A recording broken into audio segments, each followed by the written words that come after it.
You're listening to Civic Media. You can tune into any of our live shows on any radio station across the state with the Civic Media app. Find us in your phone's app store and listen anytime, anywhere. This is your WLAK Daily News Roundup for Lake Air, 107.5 FM and 1260 AM in Amory.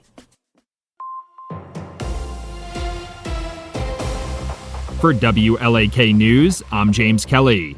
Hunt Hill Nature Center of Serona is encouraging area residents to participate in their frog call count next week. According to organization officials, the frog call count will take place on Friday, April 25th from 7:30 p.m. to 9 p.m. Attendees will be taught how to identify different types of frogs and will then visit a nearby pond to count them. The program will be free for interested residents. Registration ahead of the event is encouraged but not required, as the program will be limited to a total of 20 people. Residents can register online or by phone.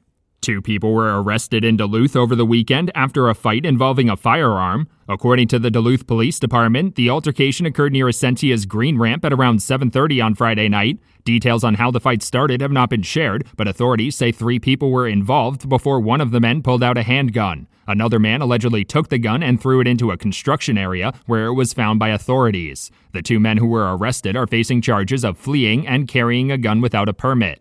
Wisconsin Attorney General Josh Kaul and advocacy groups are calling on state lawmakers to approve $68 million in funding for crime victim services over the next 2 years. The call for funding was announced at a press conference on Thursday as the state loses federal funding through the Victims of Crime Act. The Wisconsin Department of Justice distributed about $44 million to local victim service providers each year for the past 5 years, but funding cuts in October slashed that amount to just $13 million annually. A new psychiatry, therapy, and counseling provider officially opened its doors in Rice Lake last week. The Rice Lake Chamber of Commerce held a ribbon-cutting ceremony for Brada Clinic on Wednesday at their new downtown location. The move comes as Northwest Wisconsin residents continue to struggle with inadequate access to health care, especially mental health care, following the HSHS and Prevea closures last year. The clinic will be open Monday through Friday from 9 a.m. to 5 p.m. and is now accepting patients by appointment only.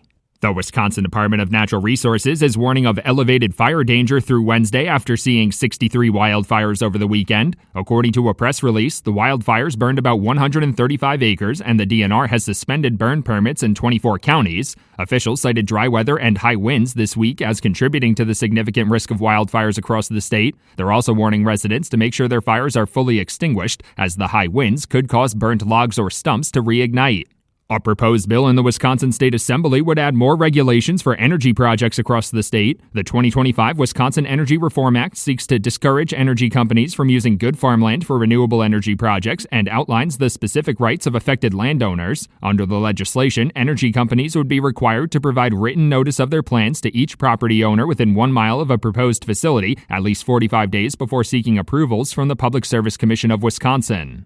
Wisconsin Congressman Tom Tiffany has introduced a joint resolution calling for the United States to withdraw from the World Trade Organization. Congressman Tiffany accused the agency of overlooking unfair trade practices and human rights abuses by China and called it a deeply flawed globalist institution. He also noted Congress is only permitted to consider a resolution to withdraw from the agency every 5 years. The resolution comes after the Trump administration worked to suspend payments to the World Trade Organization earlier this year.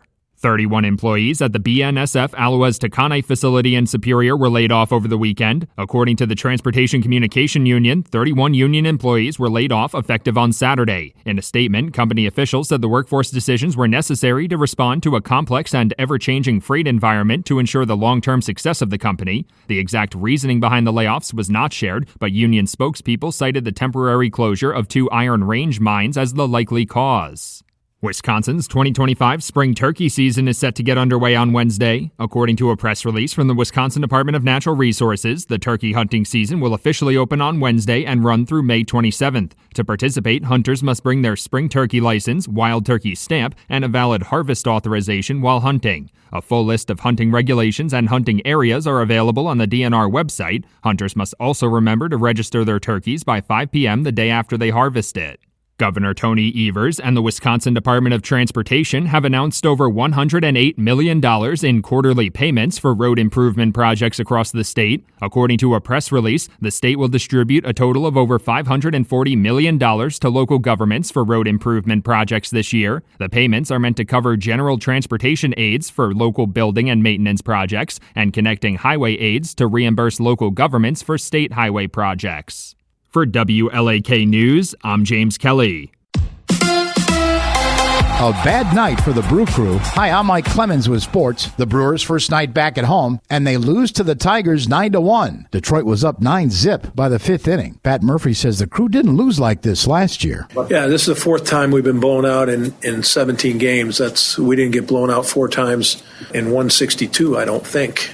But this is the fourth time in 17 games, so that is concerning. NBA, the Bucks getting ready for the playoffs. They face the Pacers Saturday at noon. Head coach Doc Rivers on how the team looks heading into that best-of-7 series. I like some of the things we're doing. I actually think we need the week of practice. I really do. I think we can really hone in on some stuff that we want to do, especially with Giannis handling the ball more. There's some things we feel like we need to get better, and I think we can do that. The Phoenix Suns have fired head coach Mike Budenholzer after just one season. They finished with a disappointing record of 36-46. Budenholzer led the Bucks to an NBA championship in 2021. With sports, I'm Mike Clemens.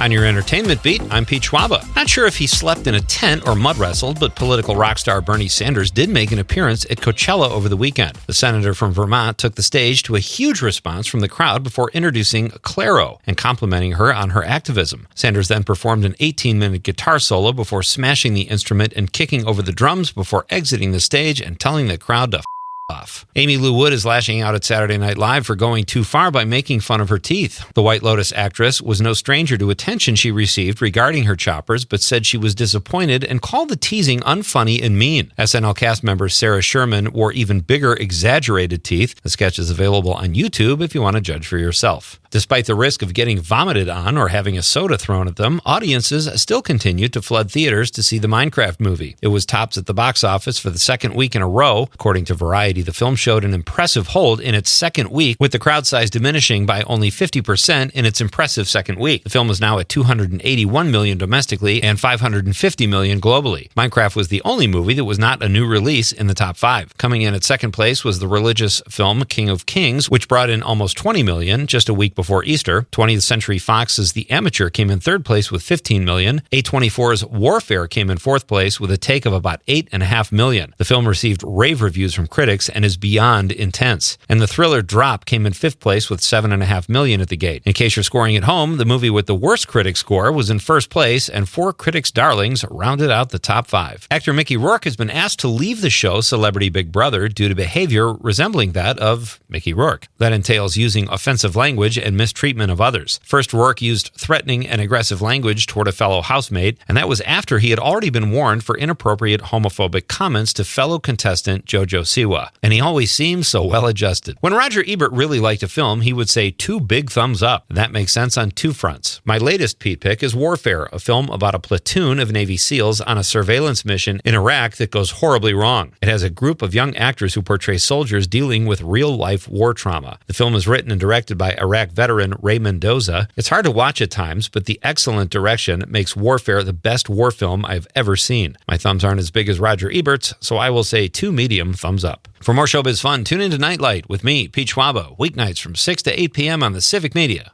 Radio Network.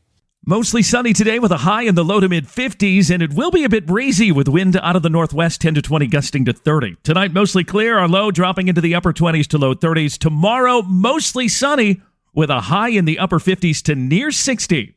I'm meteorologist Sean Cable. Right now, it's 36. That's your WLAK Daily News Roundup from Civic Media.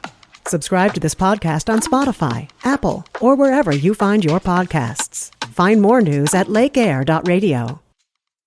The national news cycle never stops, but it can be hard to find news about your local community. Civic Media is dedicated to providing quality local and state news coverage across Wisconsin. With the Civic Media app, you can get notifications about local stories that matter to you and your community. Find the free Civic Media app in your phone's app store and choose notifications from the menu to tell us what kind of news you want to hear about.